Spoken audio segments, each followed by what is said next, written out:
ഞാൻ +1 ആൻഡ് +2 പഠിച്ചത് medical college government higher secondary സ്കൂളിലാണ്. ആ സ്കൂളിൽ എനിക്ക് മുന്നേ പഠിച്ചിരിക്കുന്ന ഒരാൾക്കും മറക്കാൻ പറ്റാത്തൊരു സാറായിരിക്കും ബിനോദ് സാറ്. എൻ്റെ ചേച്ചി അവിടെ പഠിച്ചത്. അപ്പം അവൾ +1 കയറിയപ്പോൾ തൊട്ട് ഞാൻ കേൾക്കുന്ന ഒരു പേരാണ് ബിനോദ് സാർ. ഭയങ്കര ഭയത്തോടെ അവർ പറയുന്നൊരു പേരാണ് ബിനോദ് സാറ്. അപ്പോൾ ഞാൻ 10ാം ക്ലാസ് കഴിഞ്ഞു +1 കയറിയ സമയത്തും മെഡിക്കൽ കോളേജ് സ്കൂളിൽ ജോയിൻ ചെയ്യുന്നത് ഫേസ്ബുക്കിൽ അന്നൊക്കെ നമ്മളിങ്ങനെ joint medical college government higher secondary school എന്നൊക്കെ പറഞ്ഞിടുമല്ലോ. അപ്പം അന്ന് കുറേ ചേട്ടന്മാരും ചേച്ചിമാരും എൻ്റെ മോളെ എന്തിനാ അവിടെ സയൻസ് എടുത്തത്, ബിനോദ് സാറുണ്ട് എൻ്റെ പൊന്നോ എന്നൊക്കെ പറഞ്ഞ് ഭയങ്കരമായിട്ട് എന്നെ പേടിപ്പിച്ചു. അപ്പോൾ ഞാൻ ബിനോദ് സാറിനെ കണ്ടിട്ടില്ല, പക്ഷേ നല്ലപോലെ കേട്ടിട്ടുണ്ട് ബിനോദ് സാറിനെ പറ്റി. അങ്ങനെ ഞാൻ അവിടെ ജോയിൻ ചെയ്തു. അതിന് ശേഷം ഫസ്റ്റ് ഡേ നമുക്ക് യൂണിഫോം ഒന്നും കിട്ടിയിട്ടില്ല. നമ്മൾ ക്ലാസ് ഒന്നും അങ്ങനെ സ്റ്റാർട്ട് ചെയ്യാത്ത സമയത്ത് ഒരു സാറ് കയറി വന്നിട്ട്, അപ്പം രാവിലെ വന്നപ്പോൾ നല്ല മഴയുള്ളപ്പോൾ ഈ പറമ്പിൽ നിന്നുകൊണ്ട് സ്കൂളിൻ്റെ മുറ്റത്ത് നിന്നുകൊണ്ട് ഈ എന്നാ പറയുന്നത് മഴവെള്ളം ഒഴുകി പോകാൻ വേണ്ടി ഒരു കുഴി വെട്ടുന്ന ഒരാളെ ഞാൻ കണ്ടായിരുന്നു. അപ്പം ഞാൻ ജസ്റ്റ് കണ്ടു, പ്യൂണായിരിക്കും അല്ലെങ്കിൽ ഇങ്ങനത്തെ ഒരു പണിക്കാരായിരിക്കും എന്ന് വിചാരിച്ച് കയറി പോന്നു. അപ്പോൾ അതേ സെയിം ആളൊരു നല്ല ഷർട്ടൊക്കെ ഇട്ടുകൊണ്ട് വന്നിട്ട് ക്ലാസ്സിൽ കയറി വന്നിട്ട് UNITSAND എന്ന് പറഞ്ഞിങ്ങനെ എഴുതുക. അപ്പോൾ ഞങ്ങൾ എഴുന്നേറ്റില്ല, ഗുഡ് മോർണിംഗ് പറഞ്ഞില്ല, കാരണം ഞങ്ങൾക്ക് അറിയത്തില്ലല്ലോ, ഒരു ഇൻട്രൊഡക്ഷനും ഇല്ലാതെ കയറി വന്ന് ഇങ്ങനെ എഴുതുക. ഫസ്റ്റ് ക്ലാസ്സാണ്, നമ്മൾ ആദ്യമായിട്ട് സാറിനെ കാണുക. യൂണിറ്റ്സ് ആൻഡ് മെഷർമെൻറ്റ്സ് എന്നാണ് എഴുതി കഴിഞ്ഞപ്പോൾ ഞങ്ങൾ വായിച്ചു. അപ്പോൾ തിരിഞ്ഞിട്ട് ഗുഡ് മോർണിംഗ് സ്റ്റുഡൻസ് എന്നപ്പോൾ ഞങ്ങളെല്ലാവരും ഗുഡ് മോർണിംഗ്സ്. അപ്പം ഇത് സാറോ അങ്ങനെ ഭയങ്കര അമ്പരപ്പോടെ ഞങ്ങൾ നോക്കി. പിന്നെയാണ് മനസ്സിലായത് ഇതാണ് ബിനോദ് സാറ്, ഇതാണ് ഫിസിക്സ് പഠിപ്പിക്കാൻ വന്ന സാറെന്ന്. പോകെ അധികം നാൾ വേണ്ടി വന്നില്ല, കുറച്ച് കഴിഞ്ഞപ്പോൾ എനിക്ക് മനസ്സിലായി എന്തുകൊണ്ടാണ് എല്ലാവരും ഭയങ്കര ഭയത്തോടെ സാറിനെ പറ്റി പറയുന്നത്. കാരണം ഫിസിക്സ് +1 +2 എനിക്ക് ഫിസിക്സ് പേഴ്സണലി ഒട്ടും ഇഷ്ടമില്ലാത്തൊരു സബ്ജക്റ്റാണ്. കെമിസ്ട്രി എനിക്കിഷ്ടമില്ല. അപ്പോൾ ഫിസിക്സ് എന്നെ സംബന്ധിച്ച് ഭയങ്കര പാടാണ്. എൻ്റെ ബുദ്ധിക്ക് അത് മനസ്സിലാക്കാൻ കുറച്ച് ബുദ്ധിമുട്ടാണ്. ഡെറിവേഷൻസും കാര്യങ്ങളൊന്നും എനിക്ക് ഇഷ്ടമില്ല പഠിക്കാൻ. അങ്ങനെ സാറ് ഒരു ഡെറിവേഷൻ അല്ലെങ്കിൽ ഒരു ടോപ്പിക്ക് ക്ലാസ്സിൽ പഠിപ്പിക്കുന്നു. പിറ്റേ ദിവസം കയറി വന്നു. ഞാൻ ഇപ്പം മെഡിക്കൽ കോളേജ് സ്കൂളിൽ എനിക്ക് മുന്നേ പഠിച്ചിട്ടുള്ളവരോട് അവർക്കത് വിഷ്വലൈസ് ചെയ്യാം, കാരണം എല്ലാവരും കടന്നു പോയിട്ടുള്ളൊരവസ്ഥയാണ്. സാറ് കയറി വരുന്നു, ഒരു ചോക്ക് എടുത്തുകൊണ്ട് വന്ന് ഒരാളുടെ കൊണ്ട് കൊടുത്തിട്ട് പറയും, ഇന്നലെ പഠിച്ച കൈനറ്റിക് വെലോസിറ്റി, എനിക്ക് ഓർമ്മയില്ല അത് അങ്ങനെയാണോ അല്ലെ വേറൊരു വെലോസിറ്റി, എസ്കേപ്പ് വെലോസിറ്റി, അതൊക്കെ ഓർമ്മയുണ്ട്, സാറ് പഠിപ്പിച്ചുകൊണ്ട് ഓർമ്മയുണ്ട്. എസ്കേപ്പ് വെലോസിറ്റി പോയി ഡെറിവേഷൻ എഴുതിക്കോളാൻ പറയും. അത് നമുക്ക് അറിയത്തില്ലെന്നുണ്ടെങ്കിൽ സാർ അടിക്കോ ഇടിക്കോ ഒന്നും ചെയ്യത്തില്ല. ആ ഒരു സാർ ഇൻസൾട്ട് ചെയ്യത്തില്ല. ആ ഒരു വഴക്ക് പറച്ചിൽ നമ്മൾ മരിച്ച് ഒരു 5 മിനിറ്റ് കഴിഞ്ഞാലും നമ്മൾ ഓർത്തിരിക്കും, കാരണം അത്രയും ഹൊറിബിൾ പറയാൻ വാക്കുകളില്ല, അതുപോലത്തെ ഒരു അറ്റ്മോസ്ഫിയറാണ്. അപ്പം സാറ് ക്ലാസ്സിലോട്ട് കയറി വന്നു കഴിയുമ്പോഴത്തേക്കും എല്ലാവരും പിൻ ഡ്രോപ്പ് സൈലൻസ് എന്ന് പറഞ്ഞാൽ അവിടെ ഈ മുട്ടുസൂചി വീണ കേൾക്കാന്ന് പറയുന്നൊരു സൈലൻസ് ഇല്ല, അതെല്ലാവരും പറയും. പിൻ ഡ്രോപ്പ് സൈലൻസ് ആയിരിക്കണം എന്നൊക്കെ ഇതിന് മുന്നേ പറഞ്ഞിട്ടുണ്ടെങ്കിലും ജീവിതത്തിൽ ആദ്യമായിട്ട് അനുഭവിക്കുന്ന സാറിൻ്റെ ക്ലാസ്സിലാണ്. അമ്മാതിരി ശ്വാസം വിടുന്ന സൗണ്ട്, നമ്മുടെ ശ്വാസം പോലും പതുക്കെ വിടത്തുള്ളൂ, അത്ര പേടിയാണ്. അങ്ങനെ ഒരു ദിവസം സാറ്, ആ നിർഭാഗ്യവതി ഞാനായിരുന്നു, ഞാൻ അതിന് തൊട്ട് മുന്നത്തെ പോർഷൻ വരെ പഠിച്ചിട്ട് അടച്ചു വെച്ചു, അതിൻ്റെ പിന്നത്തെ പഠിച്ചില്ല. സാറ് വന്നിട്ട് എൻ്റെ ഇപ്പുറത്തിരുന്ന ആളെയാണ് വിളിച്ചത്, ഷാഹിനേനെ. പക്ഷേ അപ്പോൾ സാറ് പറഞ്ഞു, വേണ്ട എല്ലാ പ്രാവശ്യം അരികിലിരിക്കുന്ന ആളെ വിളിച്ചാൽ അത് ബുദ്ധിമുട്ടാണ്, അതുകൊണ്ട് താൻ ഇങ്ങനെ ഇറങ്ങിപ്പോരാൻ പറഞ്ഞു എന്നോട്. അപ്പോൾ അതിന് മുന്നേ സാറ് ക്ലാസ്സിൽ കയറി വന്നിട്ട് എല്ലാവർക്കും ഇങ്ങനെ ആ ഒരു ടെൻഷൻ ഇങ്ങനെ നിറയ്ക്കാൻ വേണ്ടി സാറ് ഈ ചോക്കും എടുത്തുകൊണ്ട് പുറകെ കയ്യും കെട്ടി അങ്ങോട്ടും ഇങ്ങോട്ടും ഫ്രണ്ട് ടു ബാക്ക് ഇങ്ങനെ നടക്കും ക്ലാസ്സിൻ്റെ. സാറ് പോയി കഴിയുമ്പോൾ സാറിങ്ങനെ വരുമ്പോൾ പോയി കഴിയുമ്പോൾ ഇങ്ങനെ ഒരു ഡീപ്പ് ബ്രെത്ത് എക്സസൈസ് നമ്മളെ കൊണ്ട് പറയാതെ തന്നെ ജയിപ്പിക്കുമോ സാറ്. അങ്ങനെ ആ നിർഭാഗ്യവരും ഞാൻ എന്നോട് പറഞ്ഞു പോയി എഴുതാൻ. സാർ അങ്ങ് ഫ്രണ്ടിലോട്ട് പോയി, ഞാൻ പുറകെ പോകുന്നുണ്ടെന്നുള്ള വിശ്വാസത്തിൽ ഞാൻ മരച്ച് നിൽക്കുക. സത്യം പറഞ്ഞാൽ സത്യമായിട്ടും അക്ഷരാർത്ഥത്തിൽ ഞാൻ മരച്ചു, ഞാൻ ഇങ്ങനെ നിൽക്കുക. സാറ് ചോദിച്ചു, എടോ താനല്ല അവിടെ നിൽക്കുന്നത്, ഇങ്ങ് അവിടെ ഒന്ന് ബോർഡിൽ എഴുതണോ എന്ന്. അപ്പോൾ ഞാനന്ന് കാലംകുടയൊക്കെ പിടിച്ചുകൊണ്ട്, അവിടെ കാലംകുടയൊന്നും പറ്റത്തില്ലായിരുന്നു, കാലംകുട പിടിച്ചുകൊണ്ട് മിഡീൻ ടോപ്പ് ഇട്ടുകൊണ്ട് വന്ന് ഞാൻ മാത്രമേ യൂണിഫോം കിട്ടുന്നതിന് മുന്നേ. അതുകൊണ്ട് തന്നെ ഒരു നോട്ടപ്പുള്ളിയായിരുന്നു, എന്നെ അറിയത്തില്ല, ഞാൻ പാവാന്ന് ഇങ്ങനെ മിണ്ടിക്കഴിഞ്ഞാലല്ലേ മനസ്സിലാകത്തുള്ളൂ. അപ്പം എന്തേലും പഠിക്കുമെന്ന് അറിയാൻ ടെസ്റ്റ് ചെയ്യാൻ വേണ്ടി കൂടെ ആണെന്നും തോന്നുന്നു എനിക്ക്. ഞാൻ പറഞ്ഞു എനിക്കറിയത്തില്ല എന്ന് ഞാൻ പറഞ്ഞു. സാറ് എന്തോ ഒന്നും ചോദിച്ചോണ്ടൊരു വരവ്, എൻ്റെ പൊന്നേ, എനിക്ക് പിന്നെ ഒന്നും ഓർമ്മയില്ല. സാറ് ചോദിച്ചു, അപ്പം ഞാൻ ഇതേ പറയുന്നുള്ളൂ, എനിക്കറിയത്തില്ല, എനിക്കത് മാത്രമേ പറയാൻ അറിയത്തുള്ളൂ. സാറ് ചോദിച്ചു, തൻ്റെ പേരെന്നാടോ എന്ന് ചോദിച്ചു. ഞാൻ പറഞ്ഞു എനിക്കറിയത്തില്ല. സാറ് ചോദിച്ചു, തൻ്റെ പേര് എനിക്കറിയത്തില്ലേ? ഞാൻ പറഞ്ഞു അറിയാം, രേവതി. ഓക്കെ, തൻ്റെ വീട് എവിടാടോ? എനിക്കറിയത്തില്ല. എനിക്കറിയത്തില്ല ഫസ്റ്റ് പറയുന്നുള്ളൂ. സാറ് ചോദിച്ചു, അപ്പോൾ സാറിന് മനസ്സിലായി ഞാൻ ശരിക്കും പേടിച്ചു പോയി, എൻ്റെ കയ്യിൽ നിന്ന് കാര്യങ്ങൾ പോയി, അല്ലെ എനിക്ക് കൺട്രോൾ ചെയ്യാൻ പറ്റുന്നില്ല എൻ്റെ പേടിയെന്ന് മനസ്സിലായി കഴിഞ്ഞപ്പോൾ സാറ് ചോദിച്ചു, തൻ്റെ വീട് എവിടാ? ഞാൻ പറഞ്ഞു എനിക്ക് എവിടാന്ന് ഓർമ്മ കിട്ടുന്നില്ല, എവിടെ എൻ്റെ വീട്? ആ പാറപ്പുറത്തിൻ്റെ താഴോട്ട് ഇറങ്ങണം, എനിക്കറിയാൻ പാടില്ല എവിടാന്ന്. ഞാൻ അതുപോലും മറന്നു, എൻ്റെ വീടും കൂടിയൊക്കെ ഞാൻ മറന്നിരുന്ന നിമിഷത്തേക്കും. അപ്പോൾ സാറിന് മനസ്സിലായി, ഞാൻ പാനിക്കായി. അപ്പം സാറ് പറഞ്ഞു, ഓക്കെ, തൻ്റെ ആരെങ്കിലും ഇവിടെ നേരത്തെ പഠിച്ചിട്ടുണ്ടോ? ഞാൻ പറഞ്ഞു എൻ്റെ ചേച്ചി ഇവിടെ പഠിച്ചു. ചേച്ചിയുടെ പേരെന്നാ? സോണിയ. അങ്ങനെ പറ.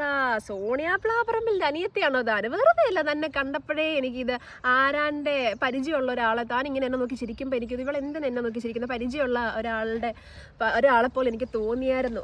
അങ്ങനെ പറ എന്ന് പറഞ്ഞ് ഞാൻ പറഞ്ഞു. അപ്പോൾ സാർ എന്നോട് ചോദിച്ചു എന്നാ കൊച്ചത് പഠിക്കാഞ്ഞേ? ഞാൻ പറഞ്ഞു ഞാൻ ഇതിൽ തൊട്ട് മുന്നത്തെ വരെ പഠിച്ചു, അത് വേണം ഞാൻ എഴുതി കാണിക്കാൻ. അത്ര കോൺഫിഡൻ്റ് ആയിരുന്നു.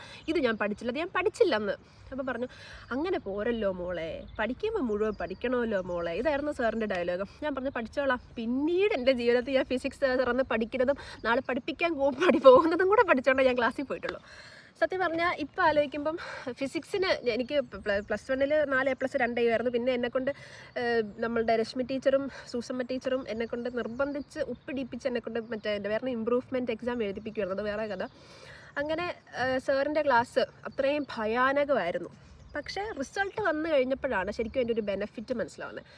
സത്യത്തിൽ സാർ അങ്ങനെയല്ല അവിടെ, അല്ലെങ്കിൽ ഈ ഒരു നമ്മൾ ഈ ക്വസ്റ്റ്യൻ ചോദിപ്പിക്കുക അല്ലെങ്കിൽ നമ്മളെ കൊണ്ട് എഴുതിപ്പിക്കുക എന്നുള്ളൊരു പരിപാടി ചെയ്തില്ലായിരുന്നെങ്കിൽ ഉറപ്പ് 100% ഞാൻ ഫിസിക്സിന് ഇപ്പോഴും ഇത്രയും നാളായിട്ട് ഞാൻ ജയിക്കത്തില്ലെന്ന് എനിക്ക് 100% കാരണം എനിക്ക് അത്ര ഇഷ്ടമല്ലാത്തൊരു സബ്ജക്റ്റാണ്.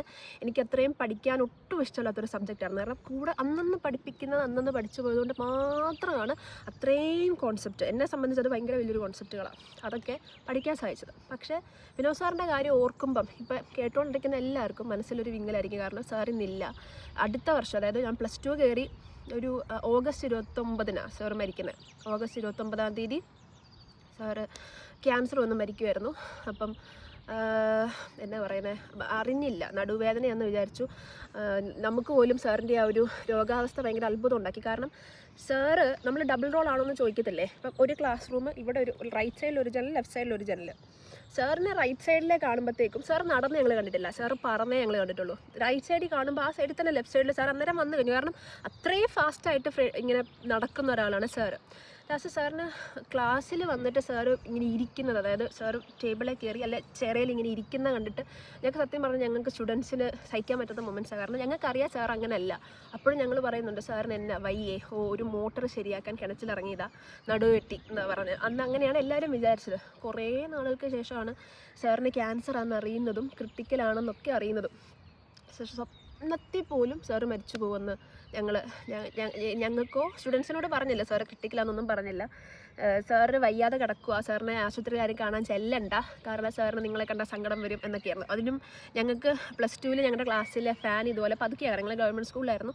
അപ്പോൾ ഫാൻ ഭയങ്കര പതുക്കെയാണ് കറങ്ങിക്കൊണ്ടിരുന്നത്. അപ്പോഴും സാർ ആശുപത്രി കിടക്കെ വെച്ചിട്ടും ടീച്ചേഴ്സിനോട് പറഞ്ഞിട്ടുണ്ടായിരുന്നു അവരുടെ ക്ലാസ്സിലെ ഫാൻ മാറ്റി കൊടുക്കണം, പിള്ളേർക്ക് നല്ല ചൂടാന്ന്. അത്രയും സ്റ്റുഡൻസിനെ സ്നേഹിച്ച ഒരു സാറായിരുന്നു സത്യം പറഞ്ഞാൽ വിനോദ് സാറ്. എന്നിട്ട് ഒരു ദിവസം എനിക്കിപ്പോഴും ഓർമ്മയുണ്ട്, ഈ ഓഗസ്റ്റ് 29 സാറിൻ്റെ അടക്കമായിരുന്നു. അതോ അല്ലല്ല, സാറ് മരിച്ചായിരുന്നു. ഭയങ്കര മഴ. അപ്പം ഞങ്ങളിങ്ങനെ അതിൻ്റെ തലേദിവസം കണ്ടാണ് ഞാൻ അറിയുന്നത് സാറിന് ക്യാൻസർ ആണെന്നപ്പോൾ ഭയങ്കര ഞെട്ടലെന്ന് പറഞ്ഞാൽ, കാരണം നടുവ് വെട്ടി റെസ്റ്റ് എടുക്കാൻ പോയ സാറിന് ക്യാൻസർ എന്ന് പറയുമ്പോൾ നമ്മൾ ഞെട്ടിപ്പോകത്തില്ലേ. ഞങ്ങൾ ഫ്രണ്ട്സ് എല്ലാവരും കൂടെ നടന്നു വരുന്നു. ടീച്ചേഴ്സ് എല്ലാവരും അന്ന് കണ്ണെഴുതി പൊട്ടൊക്കെ തൊട്ട്, നല്ല സുന്ദരികളാണ് ടീച്ചേഴ്സ് എല്ലാവരും പൊട്ടൊക്കെ തൊട്ടുകൊണ്ടായിരുന്നു. പക്ഷെ അന്ന് ടീച്ചേഴ്സിൻ്റെ കണ്ണ് കലങ്ങി അവർ ഭയങ്കര ഒരു എന്നാ പറയുന്നത്, കുളിക മരിച്ചെന്ന് അവർക്ക് മനസ്സിലായി. പക്ഷെ ഞങ്ങൾക്ക് അറിയത്തില്ലല്ലോ. അപ്പോൾ അവർ ആ ഒരു ഇതിലൂടെയാണ് വരുന്നത്. ഞങ്ങൾ വന്നപ്പോൾ ഞങ്ങൾ പരസ്പരം നോക്കുക സ്റ്റുഡൻസ് എന്നാ പറ്റി. എല്ലാവർക്കും മനസ്സിലുണ്ട് സാറിന് ക്യാൻസർ, പക്ഷെ ആരും അങ്ങോട്ട് പറഞ്ഞില്ല, സീക്രട്ട് ഇട്ട് വെച്ചേക്കുക. അപ്പോൾ എന്നാ പറ്റി എന്നിപ്പോൾ ക്ലാസ്സിൽ ചെന്നപ്പം ബോയ്സും ഗേൾസും എല്ലാവരും ഭയങ്കര കരച്ചിൽ. ഞങ്ങളാണെങ്കിൽ പേടിച്ച് വിറച്ചു. സാറിന് എന്തെങ്കിലും ക്രിട്ടിക്കലാണെന്നുള്ളത് മരിച്ചു പോകുന്നൊരു നമുക്ക് ഉള്ളിലൊരു ഇതുമില്ലല്ലോ. ക്ലാസ്സിൽ കയറി ചെന്ന് കഴിഞ്ഞപ്പോഴത്തേക്കും ഞങ്ങൾ ചോദിച്ചു എന്നാ പറ്റിയാലും ഭയങ്കര കരച്ചിൽ, എല്ലാവരും അലറുക. അപ്പോൾ പറഞ്ഞു ഇടി വിനോദ് സാറിന് ക്യാൻസറാണ്, സാറ് മരിച്ചെന്നാണ് കേൾക്കുന്നത്. ഞങ്ങൾ പറഞ്ഞു ഇല്ലില്ല അങ്ങനെയൊന്നും പറയാതെ സാറ് മരിക്കാനോ, ഒരിക്കലും ഇല്ല, അങ്ങനെയൊന്നും ഇല്ലടി. അപ്പോൾ കാരണം അത്രയും ഒരു ക്രിട്ടിക്കൽ അവസ്ഥയിലൂടെ ആയിരുന്നു ഞങ്ങൾക്ക് അറിയത്തില്ലല്ലോ. അങ്ങനെ പറഞ്ഞു. ലാസ്റ്റ് സ്മിത ടീച്ചർ, ഞങ്ങളെ സുവോളജി പഠിപ്പിച്ച സ്മിത ടീച്ചറാണ് ക്ലാസ്സിൽ വന്നിരുന്ന് പറയുന്നത്, നമ്മുടെ വിനോദ് സാറെന്ന് പറഞ്ഞിട്ട് ടീച്ചർ പൊട്ടിക്കരഞ്ഞു പോയി എന്ന് പറഞ്ഞു. അപ്പം ബോയ്സും ഗേൾസും എല്ലാ ക്ലാസ്സും മുഴുവൻ ഭയങ്കര കൂട്ടക്കരച്ചിലായിരുന്നുള്ളത്. എന്നിട്ട് ടീച്ചർ പറഞ്ഞു ഞങ്ങൾ പോയിച്ച് വരാം, നിങ്ങൾ മോർച്ചറിയിലാണ്, ഞങ്ങൾ പോയിച്ച് വരാം, നിങ്ങൾ എല്ലാവരും മിണ്ടായിരിക്കണം എന്ന് പറഞ്ഞു. അന്ന് വരെ ആരും അങ്ങനെ എന്നാ പറയുന്നത്, അങ്ങനെ എല്ലാവരെയും അടക്കിയിരുത്താൻ ഭയങ്കര പാടുള്ളൊരു ക്ലാസ്സായിരുന്നു ഞങ്ങൾ ഭയങ്കര അലമ്പായിരുന്നു. പക്ഷെ അന്ന് അവർ വരുവോളം ഞങ്ങൾ മിണ്ടാതിരുന്ന് കരയുമായിരുന്നു. എങ്ങനെ അത് ആക്സെപ്റ്റ് ചെയ്യണം ആ റിയാലിറ്റി എന്നുള്ളതൊന്നും നമുക്കത് ചിന്തിക്കാൻ പറ്റുന്നില്ല. സാറിനെ അന്ന് തന്നെ സാറിൻ്റെ ബോഡി സ്കൂളിൽ കൊണ്ടുവന്നു. അപ്പോഴാണെങ്കിൽ പോലും ബിനോ സാറെ നിന്ന് ഉറക്കം വിളിച്ച് എഴുന്നേറ്റ് വരുന്ന പോലെയുള്ളൂ തോന്നത്തുള്ളൂ. സാറും മരിച്ചു എപ്പോഴും നമ്മളെ ഇപ്പം എഴുന്നേറ്റ് ഒന്ന് പഠിപ്പിക്കാൻ റെഡിയായിട്ട് കിടക്കുന്ന പോലെ തന്നെ. എൻ്റെ ലൈഫിൽ ഇതിനും ബിനോ സാറിനെ പറ്റി പറയുന്നത് കുറേ ഉണ്ട്. ഞാൻ കുറച്ച് കാര്യങ്ങൾ മാത്രമേ പ്രസക്തമായിട്ടുള്ള കുറച്ച് കാര്യങ്ങൾ മാത്രമേ, എല്ലാം പ്രസക്തമാണ്, പക്ഷേ കുറച്ച് കാര്യങ്ങൾ മാത്രമേ പറഞ്ഞുള്ളൂ. ഒരിക്കലും നമ്മുടെ ലൈഫിൽ ഒരിക്കലും, അതായത് സാറ് മരിച്ചു പോകുന്നത് എനിക്ക് ശേഷമുള്ള എല്ലാ സ്റ്റുഡൻസിനും ഭയങ്കര വലിയൊരു നഷ്ടമാണ്. കാരണം ഞാൻ കേട്ടേക്കുന്ന സാറിൻ്റെ ഫിസിക്സിൻ്റെ നോട്ട്സ് ഇവൻ കടുത്തുരുത്തിയിലും അവിടെ ഇവിടെയൊക്കെയുള്ള സ്കൂളിലുള്ളവരും ഒന്നും വാങ്ങിക്കാൻ എനിക്കറിയത്തില്ല ശരിയാണോ, പക്ഷെ അങ്ങനെയുള്ളവർ വരെ ഒന്ന് ഫോട്ടോസ്റ്റാറ്റ് വന്ന് എടുത്തുകൊണ്ട് പോകുന്നൊക്കെയായിരുന്നു കേട്ടേക്കുന്നത്, അറിയത്തില്ല. അപ്പം പക്ഷേ സ്റ്റുഡൻസ് അല്ലെങ്കിൽ ഇനി വരുന്ന സ്റ്റുഡൻസിന് ഞങ്ങൾ സാറ് മരിച്ചതിന് ശേഷമുള്ള സ്റ്റുഡൻസിന് ഒരു തീരാ നഷ്ടമാണ് സാറിൻ്റെ വിയോഗം. ഒരിക്കലും എന്നാ പറയുന്ന ജീവിതത്തിൽ മറക്കാൻ പറ്റാത്തൊരു വേ ഓഫ് ടീച്ചിങ് അല്ലെങ്കിൽ way of approaching the students ചെയ്തൊരു സാറായിരുന്നു ബിനോ സാർ.